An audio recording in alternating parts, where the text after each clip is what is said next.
Hello everybody. I've been quite disturbed for last couple of days. Ever since I watched this series called The Social Dilemma on Netflix. If you've not watched it, please ensure that you watch it today itself. It is very important series about what is happening in today's day and age with media or social media. You will be shocked to know while watching the series that 162% is the rise in the suicide rate of pre-teen age girls in US. 162%. How shocking is that? And this rise has been ever since social media has been introduced to this teenagers. I mean, you can imagine the current generation teenagers are the first generation teenagers who have been exposed to social media. This brings to me one very interesting term in psychology where we say, which is about negative bias. You know what is negative bias? It's that we as human beings, or let's say most of us, are wired to sort of focus on the negativity more easily as compared to the positivity. For example, simple things like anyone can actually influence you to be stressed, anxious, afraid, hatred, and everything. It's very easy. But it's equally difficult for someone to actually motivate you to the positive side of it.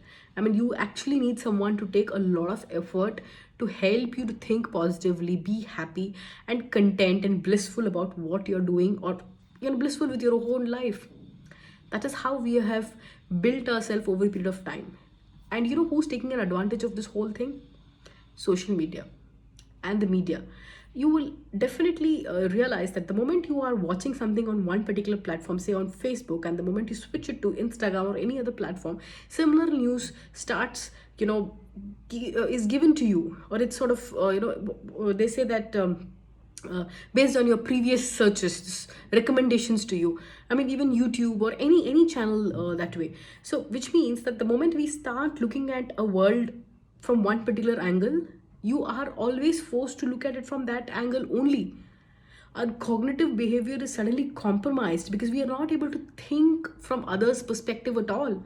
Even though when there are others who are explaining to you that this may not be true, it is very difficult for us to understand their perspective. The fact of the matter is, today in social media, it's filled with news, right? And to get into the depth of understanding what is the real news, it's like it's actually going to a coal mine and finding out the diamond. It has become that difficult because for every fact you're going to put it across, there will be somebody who's going to give you a counter fact because there's so much of information which is available.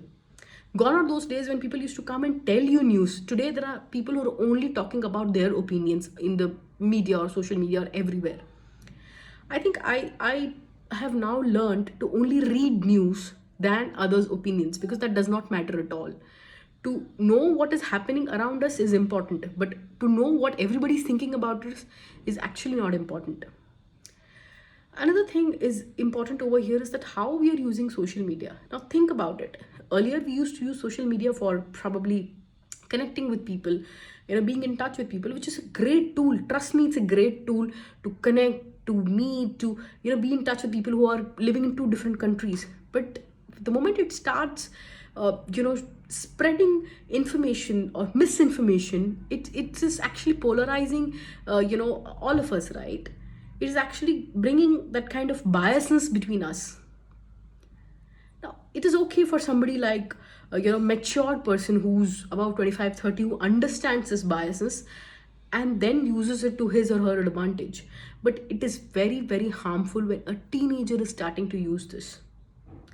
I'm sure you'll also understand that for a teenager, if you're a parent of a teenager, it is very difficult for you to explain to them, to make them understand, because all they do is follow somebody in their school, follow somebody in their whoever is their influencer, whatever interest they have in their life. Be very careful about this. Think about this. Do watch this series and take a very important step that how a social media can influence you. Remember, the fact always remains as fact.